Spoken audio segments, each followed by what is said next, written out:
think of that blonde girl? The Sinful Dwarf.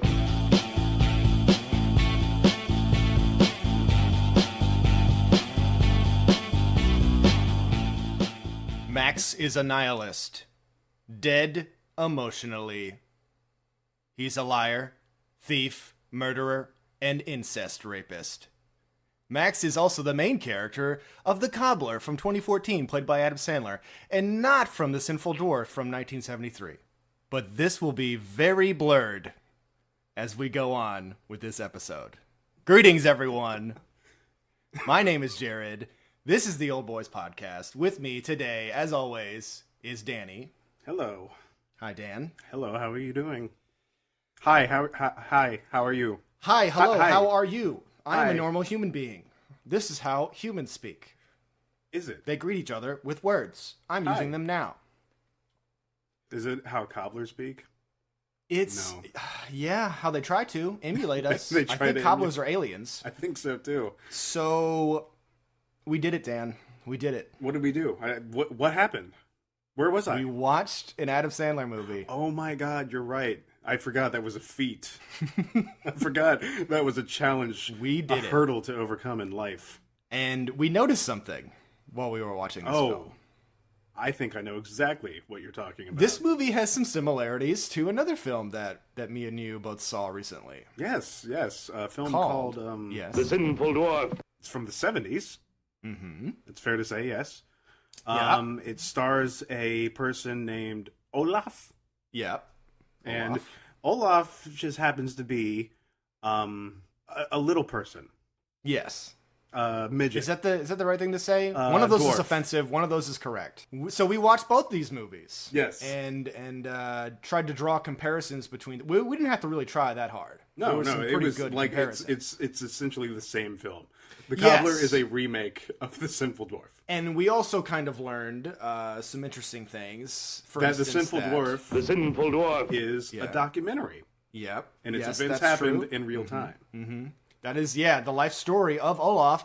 And I did research and found out that Olaf actually directed The Cobbler. Wow, So that's crazy, right? that's insane. What is scoop? What is story? See, now I'm kind of jealous of Adam Sandler because I would have loved to work with the great Olaf because Yeah. his performance in The Sinful Dwarf really set me up to be something greater, I think. It inspired me. It touched me. It made me want to be a filmmaker again, you know? Yeah, he's a visionary. And we're going to I get into completely it. agree. We're going to definitely get into it. I mean, get into The Cobbler, not, yeah. So in no way will this be affected by The Sinful Dwarf. We're going to definitely talk about The Cobbler and nothing else. Nothing weird is going to happen. I don't know why I preface that so much. That's weird. But it's definitely not weird. So, opening thoughts on this Of film. The Cobbler, It's terrible. Yeah. The Cobbler's terrible. What makes it bad is that it's not unbearable to watch, but the content and the writing and the acting, Yes. like everything about it is Yes. so god awful. Yes. See, I like the premise of the film. If it were taken in a different way, like maybe a heartfelt way, like a family type film, which is what I thought was going to happen, Yeah. I would have enjoyed it a lot more. Yeah, either as a family movie or actually go pure dark, and because I have a list of all the things, Not all even the pure laws dark. that Max it didn't breaks. feel like it needed to go dark. Mm-hmm. It felt like it needed to be a family movie. Yes, and the musical score was demanding that it was a family movie with this All this fucking shitty gypsy music. gypsy Jewish polka music. Oh I my like God, gypsy it was music. so bad. I did not like it. It's like people are getting strangled and molested in this movie, and it's being accentuated by polka music. Wearing purple. I mean, I know Olaf made this film, but he really needs to get better taste in music. On your sanity, and which they will all vanish, I promise. It is just a matter of time. So, yeah, I start wearing purple, la la la la la. Start wearing purple. Keep going. for me. I I don't know what song that is, but I love it. Start wearing purple, and it's gypsy music. It's fantastic. Oh, dude, you're gonna send me that. That sounds I cool. will send it to you. It's probably just an audio of Dan singing that song that he wrote himself. He's like, I wear it, but this is a real song that I made up. So here's a list of things that Max does as Adam Sandler. He's playing this character. And this is supposed to be the hero. that we care about, and later on gets redeemed in the film by doing things that are complete failures, and he's the worst. Okay, feel free to interrupt me anytime if you want to talk about anything here. Okay. Because I don't care if we go out of order in this movie. I honestly don't care about anything anymore after watching this film. It wasn't that bad. I felt empty, and then the more I thought about individual scenes and analyzing it, because what we're doing right now, like normal people don't ever have to like overanalyze these films. They're just like, that was it's just on emotion. But then we go back and really go in depth, and that's where the pain is, Dan. Number 1, Dine and Dash. Oh yeah, I'm not gonna. Yeah, I'm not gonna put him in. Well, wait, how does he do it? We haven't even explained this.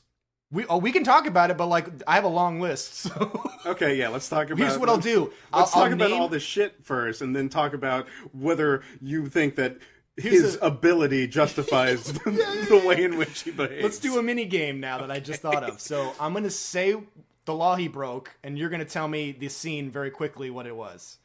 Okay. So Dine and Dash. He becomes a black man, and then he goes and he eats an expensive meal in an expensive restaurant. Yeah. And then, guess what? He goes into the bathroom, and the maitre d' person in the bathroom, like the hand washer, sees him walk into a stall, then sees him walk out as Adam Sandler from the same stall, and the bathroom guy's like, what? And then that was fun. And I guess that was supposed to be funny. Oh, let's just get out of the way that Adam Sandler basically has a magic cobbler machine that can make him turn into other people when he puts their shoes on. Oh, I thought that was implied. What? The plot was so stupid, it was just like, yeah, we get it. It's a cobbler. It's magic. So it's magic bullshit. Who cares? All right. Breaking and entering. Oh, I don't even remember this one. He breaks into many people's houses. He breaks into the British guy's house. Oh, yeah, you're right. So the entire film. House. You're right. Yeah. Okay. Stealing multiple things. I mean, we can cover that Watches. later. He tries to steal the watches, the money, tons of stuff. Extortion. At the very end of the film, when he tricks that woman and pretends to be the old man and steals his money. Kidnapping. Kidnaps some people, ties them up many times. He's a peeping Tom. See, I'm glad that you pulled all these out, because I did not see these connections. Yeah. Oh, yeah. Spies on women, just like Olaf. Connection. Grand Theft Auto. There's literally a scene where it just jump cuts to him in a sports car driving down the highway, going really fast, laughing uncontrollably. That's not his car, man. He stole that shit. I know. Robbery. He fucking holds up a guy to steal his shoes so he can pretend to be him later. So he can get that guy's car. Yes. How insane is that, dude? So his magical machine, he's the only fucking cobbler in his neighborhood.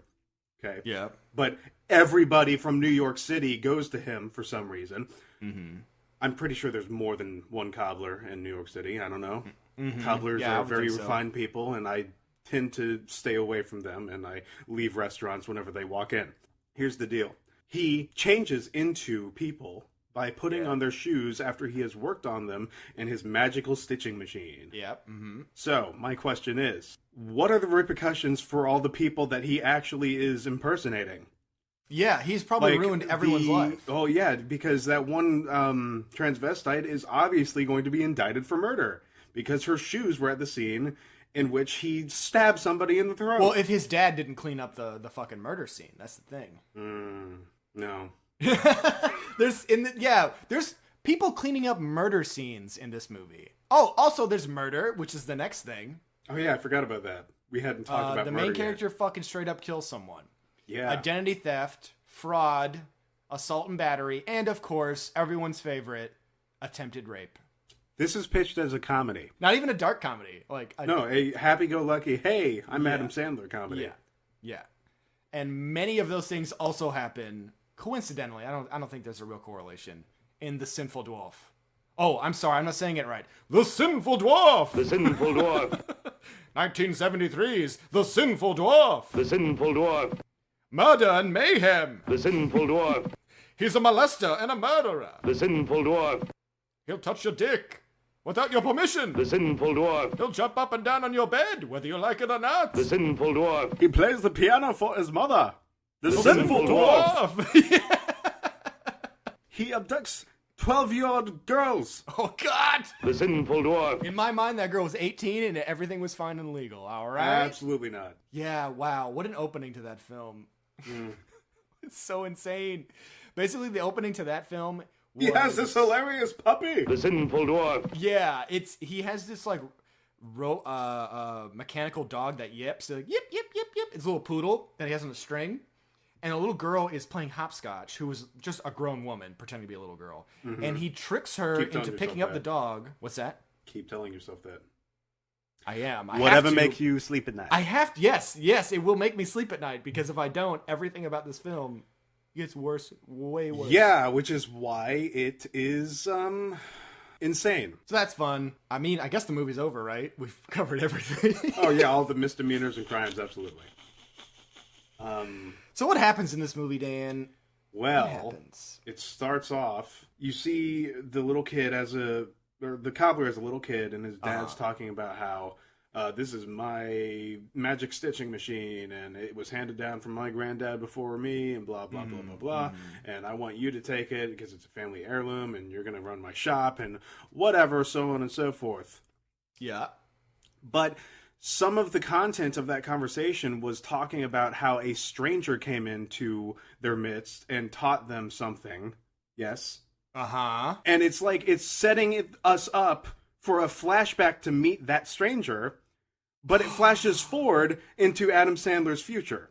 Yeah, and we never meet the mysterious stranger either. Exactly. So I'm like, what the fuck was that shit? You're right, that kind of does set up something. Like, they kind of say that maybe because like they helped a vagrant, and that's who gave them the machine. My problem is the music that they're playing is terrible. But you know what? The musical score from The Sinful Dwarf, was actually extremely good. Yeah, I really enjoyed good. it. Like the Unnerving, credit sequence disturbing, is phenomenal.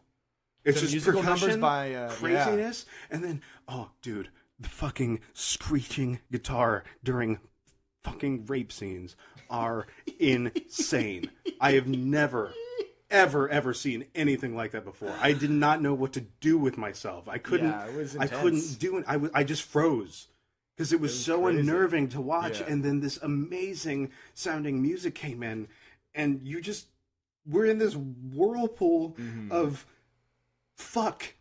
Yeah. What really got me is the two musical numbers that Mrs. Lash does, who is Olaf's mother. Insane. Yes. The Choo Choo Bonga or whatever. Basically, they're equating that song to that woman getting raped. Yeah. And they And even the go lyrics as far to as that to song say, are nuts. or they go as far as to sync the words "no, no, no" with the woman saying the same thing. Yeah. Oh God. Shit. Like, for such a lowbrow smut film, there's so level much of art house, depravity. interesting Yes. visuals, I've never and seen an art dialogue. film so depraved before. Yeah, I would even like this is.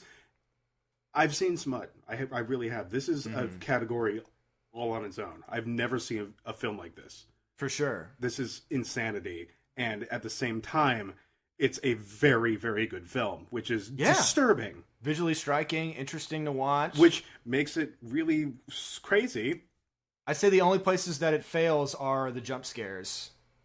But any other time, the creepy atmosphere, some of the stuff when she's in the closet hiding from the Mrs. Lash, that was scary. Oh, yes, the Cobbler. I forgot. We're supposed to talk about that movie. So Dumbass doesn't like his life. Max is standing outside. He sees a very attractive couple with a chauffeur in a limousine. And he's like, I want to be like them. I hate my life. I don't want to be a cobbler like my dad. And then Steve Buscemi shows up and is like the father figure to him, literally and figuratively. And he says, hey, guess what? Let me show you what would happen if you were never born. Yep. And then Adam Sandler's like, oh, Clarence, I want to live again. Yep. And then, that's exactly what happened. I was going to build on that, but I liked it so much I couldn't think of anything else. So basically, Steve Buscemi owns a barber shop, and throughout the film, he gives Adam Sandler pickles and life lessons and advice, and cleans up. And it corpses. really makes me upset because where have I gone in my life? Why am I not receiving pickles from Steve Buscemi on a daily basis? God, I know. I feel like that was. We both went wrong somewhere. Yeah, as shitty as this film is, that image to me really stuck out, and I wish I had that in my life. Because every single fucking time he's like, "Hey, you want a pickle?" Like he says it out loud, doesn't even like never misses a beat, never just hands you the fucking pickle. He asks you first. He's like, "Hey, do you want a pickle?" And it made my heart melt every single time. Yeah, me too. I mean, I made my something happen. Down there. Yeah, I have to agree with that as well. Oh, I'm probably getting the movies confused again. So, Sandler hates his life, basically. He goes back into his shop. He meets It's not surprising. love interest. I mean, you know he is Adam Sandler. Sandler in this movie is a wooden board for Adam people to Sandler. talk at. Yeah. He basically plays Adam Sandler. He's a cardboard cutout of Adam Sandler. Yeah. And he just... It seems like he's trying. It's just sad. It just makes me sad. Yeah. And this woman walks in. I think her name is Carmen or something. Carmen Sandiego. And she's like, I want to petition to make our city great. And I want to keep all the old establishments. And I don't want any new renovations. And then Adam Sandler's kind of like, well, what if I want to sell my place? What if I don't want to keep this place? I really did enjoy that. Was interesting. I liked that line delivery. He's like, what about my views on keeping this place? Because she's like, I want to keep the Cobbler place here, and I want to. Because not everybody, like, well, not every small business owner who was born into this is happy about it. Maybe exactly. I do want to change, and maybe you should not. Maybe you should. But yet at the end, he's forced back into being a Cobbler because, of course, they're fucking magic superheroes, and now he loves it. It's like, should I follow my dreams? No, I should just keep being a dentist because my dad was a dentist. And maybe I'll get a no. magic. Should I follow my dreams, or should I be able to get away with every goddamn crime known to man? Yes. Jeez, basically become the hitman. So, in a weird scene, she's like, I want to show you something. They just met, by the way. So he walks outside, and she's like, look, it's the city. It's so amazing. I want to keep it this way. I would be like, all right, crazy lady, I'm going to go back in my shop now. You're fucking wasting my time. Like, I'm working. That's probably going to be the only interesting thing that happens in the movie, I think, is that setup of what he wants to do with his life. Mm-hmm. He lives with his mom. We find that out. His mom is going senile, and in a hilarious, zany scene, his mom is like, "Oh, I made dinner for you. It's in the microwave." He goes, opens the microwave. There's a purse in it, and he's like, "Oh, there's a purse." Adam Sandler has no reaction. Just takes it, puts it on the table, like because he's used to it. That's what that was supposed to convey. But again, it's like a cardboard Adam Sandler. He could have shook his head. He could have done anything, any kind of emotion to convey to the audience, except for like a blank stare. It was not good, let's just say. And that's how all the jokes are. They're just flat. I mean, you don't even know there are jokes. When they come by, you kind of like think about it like 30 seconds later, like, oh, that was a joke. In walks Steve Buscemi. No. Says here's a pic. The villain, Leon. Oh. Who is so evil. He's just the scum of the earth, this guy. He's a gangster. He's a thug. He never says anything remotely human. I felt it to be so bizarre that he was that bad of a dude. Because he didn't look like that bad of a dude. Well, I thought he was pretty intimidating, but here's the deal. They set this up from the very beginning. They couldn't even wait 5 minutes before the very main, like when they do the flashback, they're like, well, you have to walk a mile in a man's shoes to really know him. You're like, oh, great. Thanks, movie. So the whole idea of walking a mile in a man's shoes is supposed to be like the villain Leon is bad. But maybe if you walked a mile in his shoes, you'd learn more about him and feel sympathetic. Which is what I thought it was going to be. Towards the character. But instead... we just find out he's worse. By the wayside, yeah. You just find out he's even more despicable. And so it's supposed to be about preconceived notions and then humanizing someone and being able to relate to them. Mm-hmm. That's supposed to be the premise because they set it up so much. And the payoff to that is, oh yeah, he is a monster. He is terrible. It's frustrating. So the Leon character is just a nightmare. He's a real piece of shit. He treats the cobbler really poorly, and when he shines his shoes, he calls him shoe man and shit, like very disrespectful. And he's like, you better have my fucking shoes ready by 6:00 tonight, or I'm gonna kill you, basically, he says. Like, I'm gonna come back here and just fucking kill you. Then he's like, oh, okay. I'm kidding. So he's working on his shoes, his machine breaks, then he goes to I believe the basement, which I am going to equate to the attic from the Sinful Dwarf. I feel like they're basically the same place. They are that's where all the magic happens. Yes. Wow. So that's where the rape happens, guys. Don't worry. We'll get into it. We'll get into it. Rape. Yeah. Mm-hmm. Oh, I also wanted to equate... What crazy implications does that make for the cobbler? It's like, if magic equals rape, then what is actually happening in this movie? Yeah. Well, I also have another theory that Max is actually a serial killer, and all the people's shoes that he wears are just trophies from people he has killed. And when he turns into those people, he's just insane, and he's assuming their identities. That's like the he Zodiac really doesn't killer. change. Yeah. He is So the that's Zodiac basically killer. what's going on. Adam Sandler's the Zodiac killer. I also want to mention, too, that he's always wearing this big, stupid overcoat and that scarf, and he never fucking changes his clothes. How does no one recognize him? Like, he follows Leon around Now, so often. Here's the thing with that. I feel like that was done on purpose so we could identify, so we know it's actually him and that It's person's for the clothes. dummies. But it, like you said, directly works against itself because it's so fucking obvious that it's a big, stupid red scarf that he wears everywhere. Even if you were like, that's weird, I keep seeing the same people in the same exact clothes, you would still think something was wrong. Like, something is up. This is fucking weird. But I wanted to also quickly mention, we talked about Miss Lash. I equate Mrs. Lash to the mom in The Cobbler. Because for one, they're both crazy. For two, their sons pander to their every whim. Yes. For three, they're both not proud of their son. For four, it gets dangerously close to incest. A lot of the time. Oh, you're right. And for five, they both die. Spoiler Coincidence? alert, Jesus. I think not. No, which is why it makes so much sense that Olaf directed this movie. Yep. It's all coming together. So, Max works on the shoes with his dad's old machine, because his new machine broke. He's using it, and he's sitting there waiting for Leon to show up. He never does. And because Max is a creepy weirdo psychopath who wants to walk a mile in other people's shoes, he decides to put those fucking shoes on. Mm-hmm. And then what happens? This makes him turn into Leon, and he freaks out. He's like looking in a mirror, and like jumps and like throws the shoes. Like, oh shit! I think that when Olaf wrote this film, he was projecting himself onto Max, and Max is like the person that he wanted to be, like his ideal human. Yeah, but still has the same issues that Olaf had. Yes.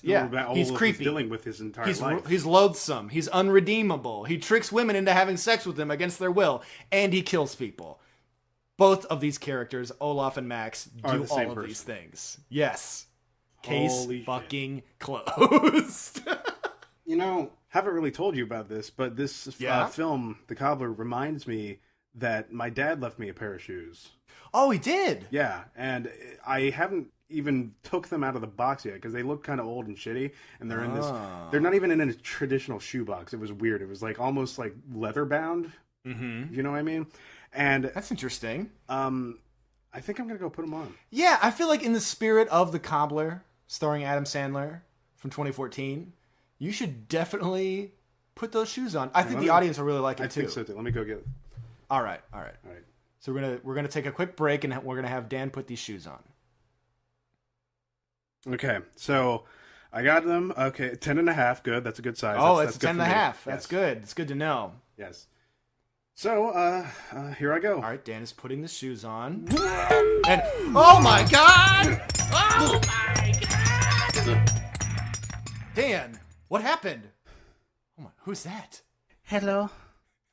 It is me, Olaf. Oh, it's Olaf from the Sinful Dwarf. The Sinful Dwarf. Yes, it is me. Wow, this is such an honor to have you here. I don't know what you mean. So wait, where did Dan go? Who? Oh, he doesn't know who Dan is.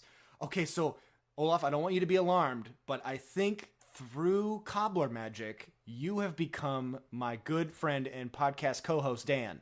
Oh, you mean like the film from 2014, The Cobbler, starring Adam Sandler, which I most definitely wrote and Holy directed. shit, I knew it! I fucking knew it, man! It's awesome. On the internet. You do not get credit. Okay, so Olaf, I mean, I know you're a really busy guy, but do you think maybe we could do like an Inside the Actor Studio kind of a thing? I could ask you some questions, because I don't think I'm ever going to get this opportunity again to speak to you. Yeah, I suppose. Oh boy. Okay, let's do it. So I just happen to have some questions here. I mean, I just like... You came prepared. Questions. Yeah, I mean...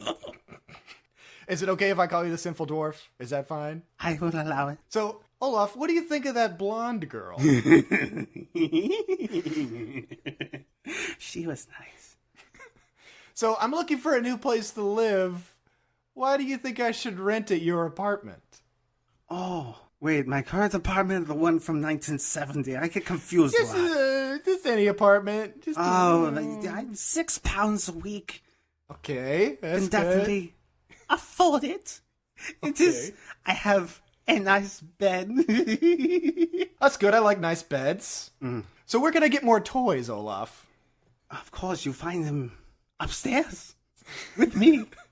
Oh God! I can only show you how to get upstairs to find the toys. I don't think I want to go upstairs though. Oh, but you should, because I will not continue the interview unless we go upstairs. All right, I guess we have to go upstairs, guys. Okay, so we're upstairs now. It's very musty up here. So, I want to ask you some questions about the film, actually. Thank if you. that's all right. Because I know you're busy guys, so we'll just get down to it. So, did you have to give Adam Sandler any direction for his acting during any of these scenes? Not really. You see, I needed somebody who was very depressed and a nihilist already, and he was a perfect match. I didn't even audition him. Would you consider yourself to be a nihilist?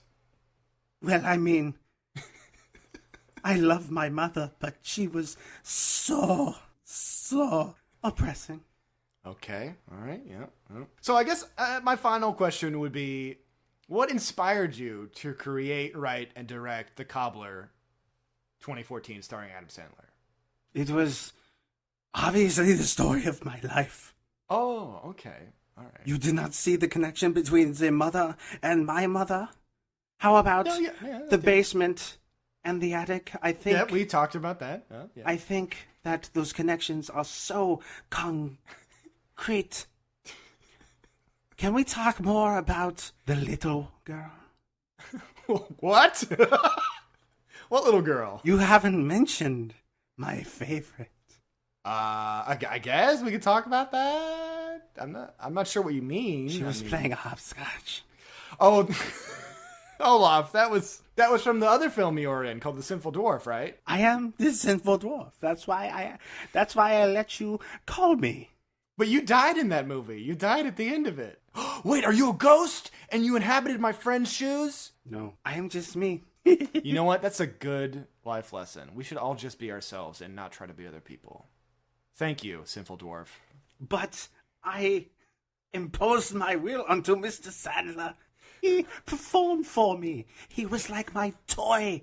Just like the girls are all my toys. Jesus Christ. Well, that's about all the time we have for you. Well, actually, I don't have a co-host anymore. How do you feel about hosting the rest of the show forever? Fuck you. Wait, who was that just now? Is Dan breaking through? He is mine. You cannot have him back. I would love to. Well, all right. I mean, you heard it here first, folks. Thanks, catfish. Holy shit. Are you a fan of the show? I watch every episode. He watches the episodes. He doesn't listen. That's interesting. I know when you are sleeping. He's just like Santa. Santa is in The Sinful Dwarf, by the way. Great cameo. Where do you think Santa learned how to be omnipotent? Oh, God. Wait, did you put a cane up Dustin Hoffman's ass? I don't get that reference. Remember, he rapes the main character with a cane. Puts a cane in her pussy. Oh, my God. I forgot all about You forgot about the pussy cane scene from The Sinful Dwarf? The Sinful Dwarf. Wait, is that Dan? Am I talking to Dan? Dan, come back to me. Oh, Dan, is that you? I took off the shoes. Oh, thank God. I mean, I could have taken it either way, but... No, I heard everything. So, Dan, now that you're back, I do have a little game I want to play with you that involves The Sinful Dwarf. Oh. And I think it's going to be a new regular if we keep getting films that are insanely disturbing or whatever. Oh, I thought we could always play the Sinful Dwarf game. The Sinful Dwarf. Oh, no. So I'm going to call it The Parent's Guide. From IMDb? Yep. And I didn't realize that this was a feature on IMDb until like 10 minutes before we started recording. You didn't? I look at that shit all the time. I'm like, what am I going to get myself into today? Hopefully you did not look at this, because we are going to play a game. Okay, we're just going to go with what IMDb says. We all know it's wrong, but we'll give your guess rating 1 through 10 on the category, and then we'll give your prankster rating based on all the things I say, all the things I list, I guess. Okay. And that's how we can keep the dream of the prankster alive. Okay. All of us. I'm still waiting on that PDF. That prank DF.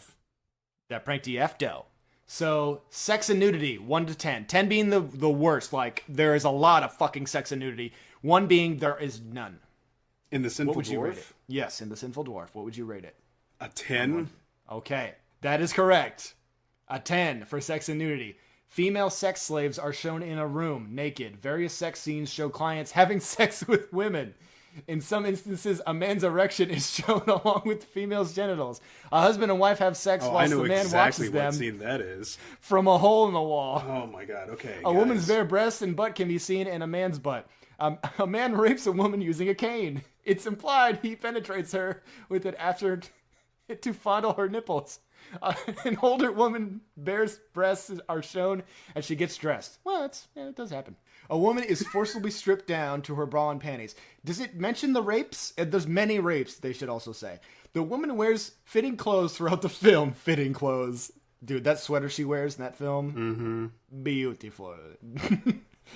Her nipples are visible through her tops. Her bare breasts are also shown when she's changing. Jesus. All right. Violence and gore. What would you give it? What was your prankster rating for that? Prankster rating? Yeah, for the first category. That's like a 21. Okay, 21. All right. Like that Violence is and gore. The level of depravity in this the sex in the Sinful Dwarf is at almost above the devil, I want to say, in terms of psychological and physical damage. Yeah, 21 for me too, for sure. It's up there with the devil's prank. Like, I wouldn't be surprised seeing that prank in the film. I wouldn't bat an eye. I'd be like, yep, that fits perfectly. Oh, yeah. So violence and gore. Violence and gore, I'd say probably for the time period or just in general for IMDb. Let's say for the time period, if you were rating it then. Let's give it an 8. On here it says a 6. Oh. And I'll read it to you. A young woman is knocked over the head. A man shoots a woman. A man hits another man on the head with a cane. A man commits suicide. Okay. And there's mild blood. Mild blood. Also, a woman is penetrated with a blunt object. Apparently that's not violence. So it's not very violent. So profanity. 5, not even. So it's not even rated on this, so I would give it a 1. So they apparently, according to people who made this, which I think are just other IMDb members, no profanity. It's perfectly fine. If you don't want your kids to hear profanity, let them watch this film. Alcohol, drugs, and smoking. Oh, that's definitely going to be like a 9, right? You're close. It's an 8 they put here. I would think it'd be a fucking 10 because they literally use heroin to keep women locked in the fucking attic. It's insane. And the movie revolves around teddy bears full of drugs. And Laj drinking smokes alcohol constantly and drinks everywhere. Yeah, there's just like every other scene on that table, there's another empty vodka bottle. It's fucking crazy. There is pervasive alcohol use, drug abuse, intravenous addiction, and casual smoking that occurs throughout the movie. What would be the opposite of very hardcore smoking? Like, it's like a huge barrel full of cigarettes, like smoking it all. Okay, frightening, intense scenes. Oh, 10. Yeah, you'd think it'd be a 10, but apparently it's only a 7. Wow. Characters throughout the film are operating a sex slave ring. Okay. Question. Yeah. The person making this, was it like me? Or was it like you, who fast forwards through shit? I did not fast forward through this film. I'm surprised I didn't.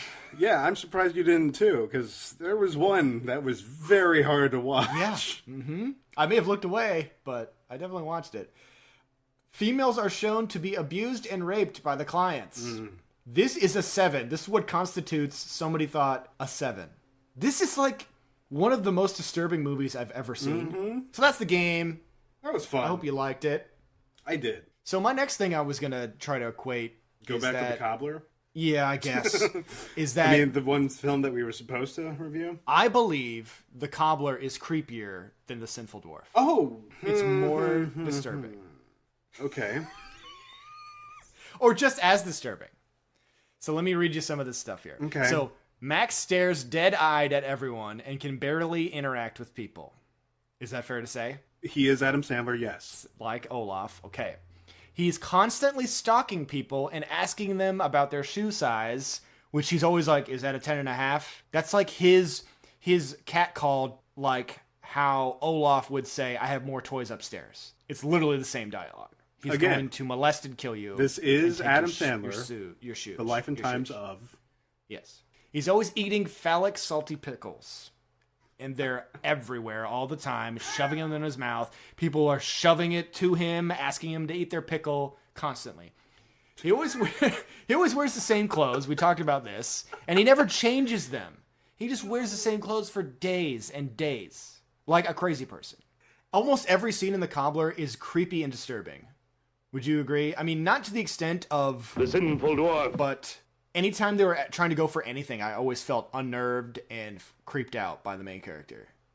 Yeah. Because of how disgusting and weird he was. And like all the crimes I listed before as well that he commits. I feel like, I don't know, because I was yelling at you the other week about the idea of suspension of disbelief.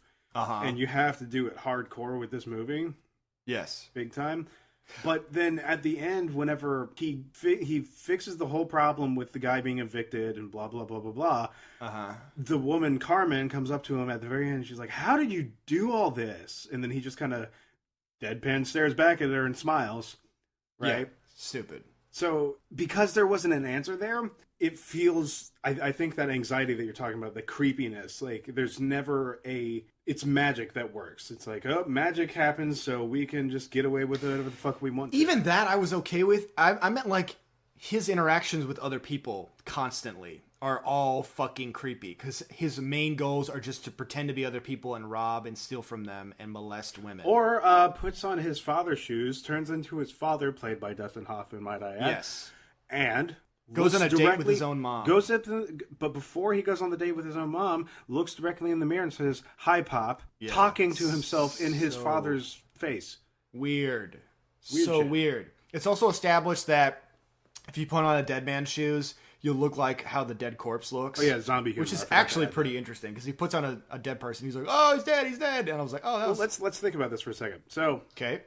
He gives his mom the dream date of her life with her husband, and he is having dinner with his mother in his father's body. Can we humor... Yeah, very insane, but can we humor myself just a little bit more and take that dinner to the bedroom and talk about even more than just... So basically, he kisses her goodnight, and then she dies the next morning. But what I want to know is... What happened during that cutaway scene. Yeah, let's talk about Adam Sandler in his father's body having sex with his own mother. Fucked. Let's talk about it for another hour. What I hated the most about this scene is when Adam Sandler is pretending to be his father and he meets his mother. Even though she's senile, she's like, "Where have you been all this time? You left us." Because apparently in the story, the father left and they never explained why. He never did. And he's like, "Well, I'm here now, so what's the big deal?" And she's like, "All right." And that's how I felt about that scene. Just like, fuck you. I don't, like, movie doesn't care. I don't fucking care. Anytime any of this shit's brought up, where you're like, even the movie will try to address it, and you're just like, whatever. So that dumb shit happens. His mom dies. They go to the funeral. Steve Buscemi tries to comfort him and say, like, well, I'm sure your dad wish he could be here. And he starts saying stuff like that, and that's when I realized Steve Buscemi is his dad. So I did figure that out. I was like, oh, he's fucking the Cobbler. Yeah. Because we know his dad's alive. Whoa. No, he's not fucking the Cobbler. That's my fanfic film, actually. Called Olaf's Fucking the Cobbler. It's the fan-made sequel in my mind. So let's try to briefly run through what happens so we can get to the good stuff. Oh, there's more? Yeah. What good stuff? Adam Sandler eats pickles. Bad guy shows up. Mm-hmm. Threatens to kill him and talk shit about his mom. He basically, the Cobbler's like, "I'm not going to give you these shoes because you're being a dick." So he leaves. He's like, "I'm going to fucking kill you." So then Adam Sandler starts stalking him very creepily. He finds where he lives. He pretends to be him. Sneaks into his house. We find out he's been beating his girlfriend up. He wants to steal his watches. Leon shows up. They fight. Tries to strangle him. He tases him. Ties him up. Demands to know where the watches are. In a terrible scene where he pretends to be a little boy. And he's like, you better tell me where the watches are. He's like, I ain't gonna tell you shit. He's like, you'll be sorry. So he threatens that he's going to torture him. Mm-hmm. He leaves the room, comes back as the cross-dressing man. Mm-hmm. Did you pick up what the torture was, actually, in this scene? And the joke? Probably having to look at that, if that is the torture, yeah. Which the is joke was... Yeah.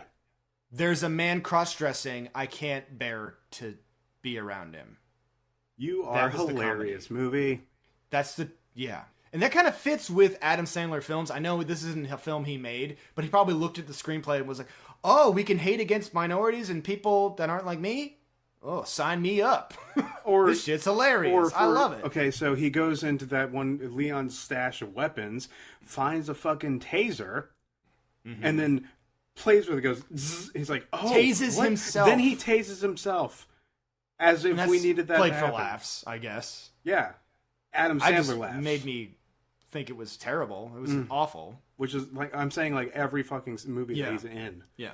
So he pretends to be the cross-dressing lady, and then his friends come over, knock on the door. He's like, oh shit, my dogs are here, dog, shoot. So he pretends to be Leon again, because he finds out that they're here to collect some money. Mm-hmm. So they go with him. They're like, oh, we have to make a stop. They go to a warehouse where this guy is being tied up. What?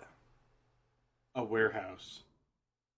Oh my God. It slipped by me. I didn't know. Man, if only the sinful dwarf took place in a warehouse, I would shit myself. Dude, Warehouse 2, Olaf's Revenge.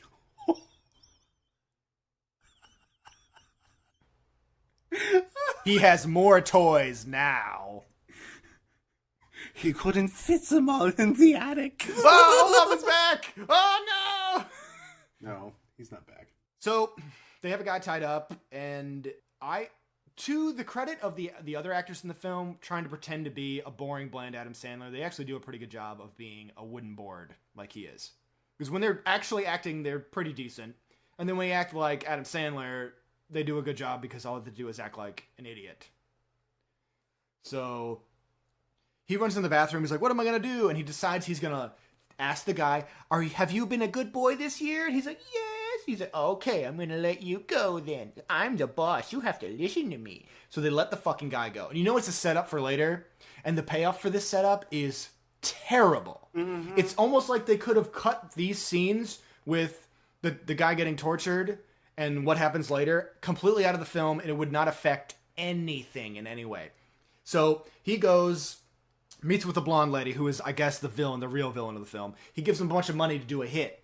He's not understanding this. He's like, I just want the money. So he takes the money, and then he goes back to Leon's apartment. Leon's there. They fight, and Leon's going to kill him, and he's still in the stiletto shoes, and he accidentally stabs Leon in the throat and kills him in cold-blooded murder.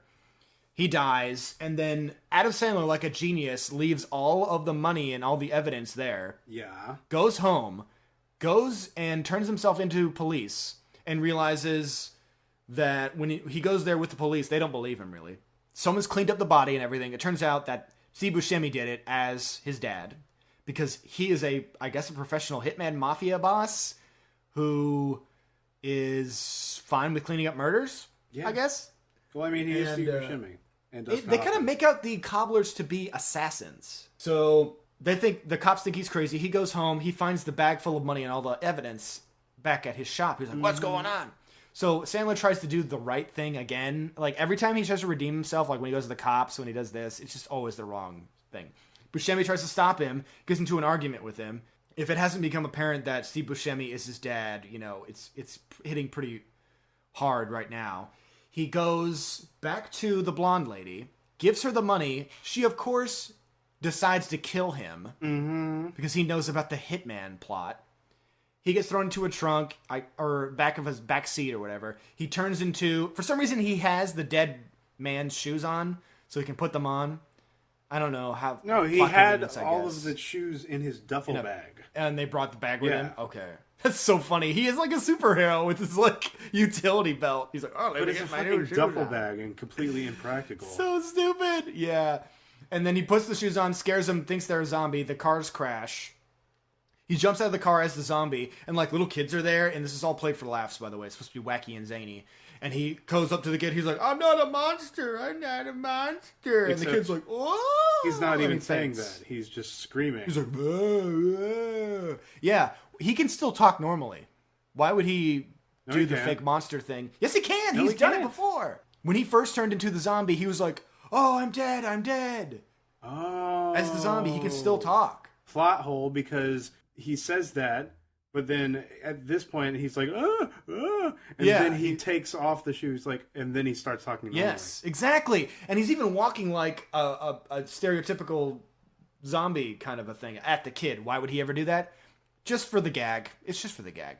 So he takes off the shoes finally. God, who knows what the fuck happens? Do you even know? I don't remember. I don't know, but I think that's like a good explanation of Adam Sandler's career. Just for the gag, guys. Just for the ball gag.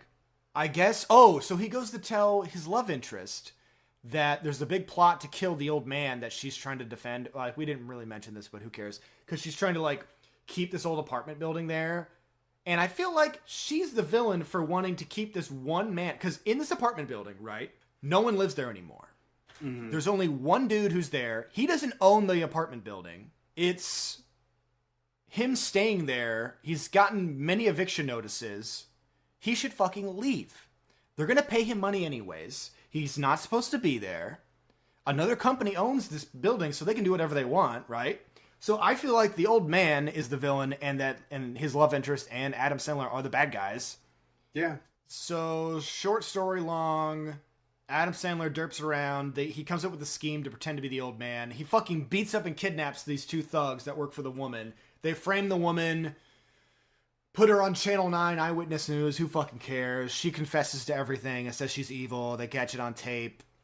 They save the day. And then that girl falls in love with him. And they're like, we're going to go on a date. One thing I really hated too, there's a terrible, awkward scene where Max is talking with his love interest. And she's like, you're not trying to help me so you can date with me, are you? But like the line delivery, I might get the scene because it was so terrible. Max, I really need to get back to the I know it house. sounds crazy, but I'm not crazy. You gotta believe me. Max, I'm going to ask you this one time, and I want you to tell me the truth. Are you making this all up just to get with me? What? No. I swear. I do think you're very pretty, but I'm telling you the truth. Okay, so who are these people? Do you know any names? It like sums up the movie perfectly how god-awful this scene is. And just how poorly the lines are delivered. I don't know if it's because of the script or what, but fuck was it bad. And then we finally find out that, like I said, he goes to talk to Steve Buscemi. It's his dad. Wait a minute. Yeah. At this point, did you think that the movie was going to be over? In my mind, it was over. In your mind, it was over like a couple of minutes ago. But whenever I was watching it, it felt like it ended, and I'm like, there are still 15 minutes left in this. Oh, do you know why? I forgot to mention, because he goes back as the now dead Leon, and his face is all white, which I kind of thought was a nice touch, because he's like dying or decomposing. He goes to Leon's girlfriend and gives her all the watches. It's like, here, sell these watches. Which I'm like, why is this scene in the movie? I guess he's still trying to redeem himself for all the felonies he's committed and third-degree murder. So then he gets kidnapped by the same guy who he let go, which is like karma or whatever, I don't know. Or see, that even goes against walking a mile in someone's shoes, and it doesn't fit the theme at all. So that guy's like, we're going to kill you. He puts him in a car. Of course, the car crashes, because where else can we write the scene? They basically written themselves into a wall. I don't even know why these scenes are in the fucking film. It's pointless. What, are we just going to start a whole other fucking movie where he's kidnapped by these people? It's awful.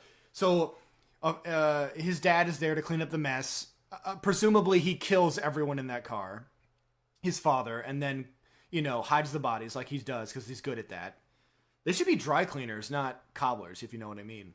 Taking out the class, the trash. Don't you remember that? They make fun of dry cleaners. They say they're bad people. Which Yes. is, then I wrote down, oh, there's a war between cobblers and dry cleaners? Yeah, that The should war be the rages sequel. on. The Cobbler 2.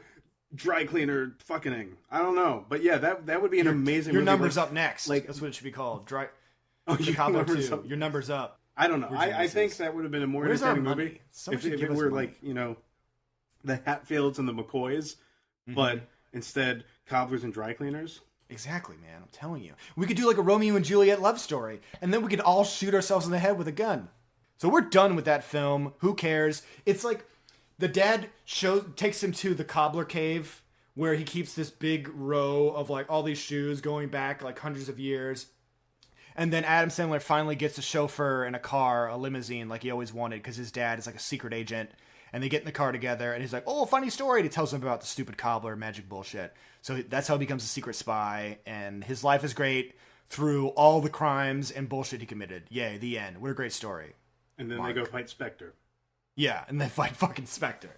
Let's talk about the film we actually give a shit about, briefly, since I don't know how much we're going to cut or what we're going to do.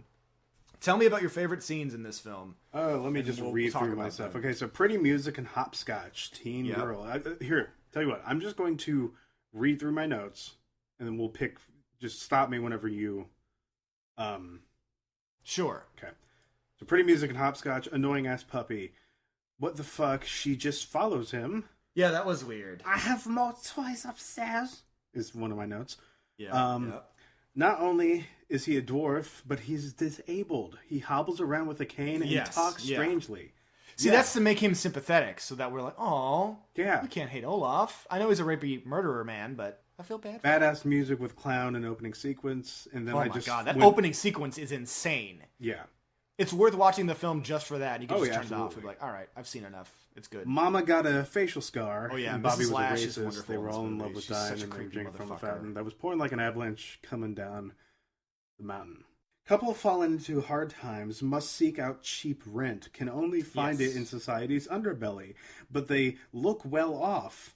Yes, they look well-to-do for sure. Which makes And- me, it's like, did they run away from a family fortune? Yeah. They like were kind of eloping? And another thing that bothered me too is that the guy kept saying he's looking for work, but he wants to be a writer. And the girl is like, "Well, pursue your writing career, but also I'm not going to work." Like, why didn't she fucking go get a goddamn job? Well, it's 1970s Denmark. Did they not? Did women weren't allowed to work in 1970? With my toys upstairs. Oh, you're right, Olaf. I'm sorry. I just thought it was dumb the because temp she's like, is too great. all she does all day is sit in that room and do nothing. And take heroin. And get Yeah, oh yeah, and take fucked heroin. But she by should gain. fucking she should fucking get a job if she's so worried about rent. If she wants to get out of that fucking place, not live there anymore, she should get a goddamn job. They both have a fucking job. Maybe they can afford a nice place. I don't know. It's dumb. Movie ruined. Continue. Music is amazing. Not statues, pictures of statues. What? Oh yeah, whenever he's looking through the peephole, like you never see. Oh, Like you what just was kinda, up with that? You kind of the weird see, statues. Yeah, you kind of see a statue superimposed. Yeah. superimposed over it. But then it turns out that it's a picture of statues that he's looking through. Is that what's going on? Yeah, that like basically that's why you see his face superimposed over it, because he is looking through the translucent picture of the statues to watch them having sex. Oh, I thought it was just some art house bullshit. No, That's cool. I thought it was art house bullshit too, but it actually makes sense. That is what he's looking through to watch them have sex. Dude, sick. Yes, it's crazy. A broken needle. I don't remember what that's about. Blonde woman's exploration is legitimate. Oh, holy shit! The first yeah. time that the blonde woman goes out and upstairs and just exploring, I was legitimately terrified. Yeah. Like it was a scary scene of a movie. Like for how depraved and how porno it is. It's a fucking amazing film. Like I've never seen a smut film that was this good. And In terms of craft. yeah, and for sure this movie is an X-rated film. The version we watched was an R, but if you look at the people whenever they're having sex, it looks like they're really having sex. No, because if you watch they like are a most softcore certainly- porno, they are most they're certainly usually having like sex. fucking each other's belly buttons and like rubbing on each other. No, there is and a that's it. scene of full-on penetration. And Oh, yeah. that was the scene I was talking about before. It's so hard to watch. So yeah, there's another version of this out there where it's just like X-rated crazy, but it is in fucking tense. I honestly would rather watch this film with it cut down even more, like get rid of a lot of the sex scenes just so I could see the great scenes that I like. Yeah. But to keep some of the depravity because of how, like, when they're doing the music and how that equates to those scenes. So, like, just cut it down a lot. No. And, like, what's really interesting, like, they're doing the music, that part where, like, the mom is singing and then she's making Olaf play piano for her. Mm-hmm. You learn a lot about them. And even though they are running this heroin sex dungeon, they have culture. Mm-hmm. Which is bizarre. Mm-hmm. So and you learn about her relationship between her son, but from like what she used to do, her ambitions, like Mrs. Lash, you learn a lot about her. So I'll just finish this off. The husband finally gets a job working for the evil Santa guy as a runner, but he doesn't know he's a runner. He thinks he's just delivering packages back and forth and getting paid. While he's off, the female lead finally finds out about the basement. She gets... So, like, she's going to say she finds them. She's like, oh, I'm going to call the cops. And I'm like, oh, my gosh, she's actually going to do something smart. She goes to call the cops and then immediately goes back up the stairs, trips on a train, and then gets caught. Mm-hmm. She's like, what the fuck? Why'd you go back up there? So she's like, says she's going to do the right thing, then does the dumb thing. But if she doesn't do the dumb thing, she wouldn't have gotten caught. So, I mean, where's the fun in that? So she gets caught. Some stuff happens, in quotes, with a cane and other lots of fun. And then the hero, Peter, I guess, overhears Santa and the dwarf talking about the drug ring and the slavery. And he goes back to the house and saves his wife with the police officer. But what's crazy is that the cops are there. There's a few cops there. They find the slave ring. They go into it. He hands Peter the gun. And he's like, Peter, do you know how to use a gun? He's like, no, I don't know. He's like, here, take my gun. And he walks out of the room. Why would he do that? The only reason is plot convenience, so he can shoot Mrs. Lash, who was in the room. And what I kind of thought is maybe it's the officer thought it was so depraved and awful what was happening that he wanted these people to die. Mm-hmm. He wanted Peter to get his revenge, so he gave him the gun on purpose, knowing what he would do with it. Right. And he was going to cover it up for him. So he's like, take this gun. You're going to figure out what to do. But then that, soon. I like that theory because it adds another level of depravity. Yeah. And within the authority, it's like, authority can recognize depravity, but we're going to handle it through, violence. Neanderthal means, essentially. Because he's basically like, the only way these people can be treated right now is with death. And then the sinful dwarf is missing. The sinful dwarf. He attacks the detective. He kills him with the cane that he put into the lead actress's pussy, I'd like to mention, so that's fun. And then he runs up into one of my favorite scenes. He opens the window, and there's two police officers down there like, hey, there he is. And he's like growling and like, ah. He's like, I'm coming, girls, I'm coming. And he jumps out of the window and lands on the ground. He's bleeding. And then the small toy dog starts yipping and starts walking up to him and like lays down, like falls over, and he just starts playing it with his hands. Yeah. And the toy monkey starts going like ding ding ding ding ding ding ding ding ding ding ding. That was amazing. And that's the final scene of the film. That was so good. It was great. Oh my god. I'm coming, girls. That's so great. And that's not to mention all the other amazing scenes that we skipped out on. Yeah, because we had to fucking review the Cobbler. So, okay, final thoughts, real quick. Watch the Sinful Dwarf. Don't watch the Cobbler. Absolutely, I agree, 100%. The problem is, it's so hard to recommend this movie to anyone, The Sinful Dwarf, I mean, because of the intense sex scenes and some of the content. I want to show people The Sinful Dwarf, but I don't want to sit with them and watch these extended fucking sex scenes. You know what I mean? Yeah, because you're going to be too tempted to touch yourself. Yeah. I don't want anybody else. All I want to do is touch myself. Yeah. That's how the song goes. But I mean, if you are listening to our podcast, I hope that you are cinephiles like we are, and you would want to go check it out. Mm-hmm. And you can just fast forward through the sex scenes. If I will caveat, if a woman is singing during the sex scene, watch it. It happens twice, and both are fucking very disturbing and worth watching. Yes. Any other time, you just probably skip it. You probably just skip it. Well, Dan, give us some plugs. Can I assign a movie? Do you want to play a game? Yes, I do. Well, too bad, because this week we're watching Pee-wee's Big Holiday. Yeah! Dan! I started You're watching my it favorite human last being. night while drunk. I'm like, no, I have to sign this. There's no way. Oh my god, I'm so basically, excited. Pee-wee's Big Holiday, written by Paul Rubens, and my mentor, my teacher in grad school, her brother, Paul Rust, New No-Nos. Oh, Paul Rust. Yes. New No. So written love by Paul Pee-wee Rust. himself and Paul Rust. It's going to be so fantastic. I can't Dude. wait.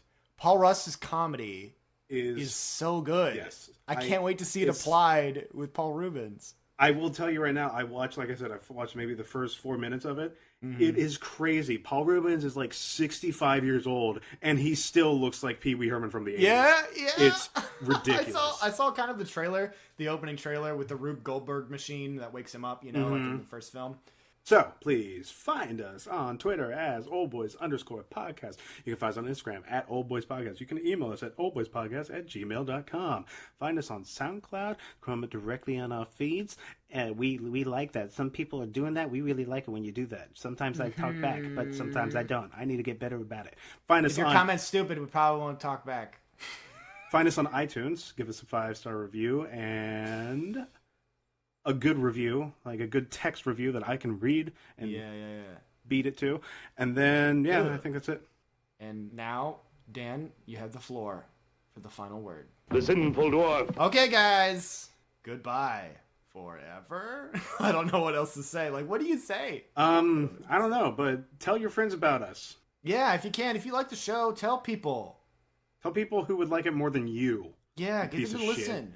Yeah, you fucking worthless piece of shit. God damn it.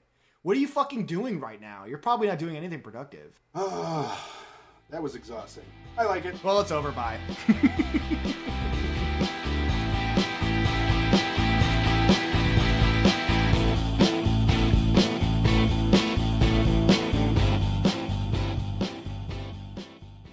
All right. And just like, well, the movie's still going. Stop. Hammer time. Down, down, down, down. Down, down, down. Thing that I would like to put my dick in. What?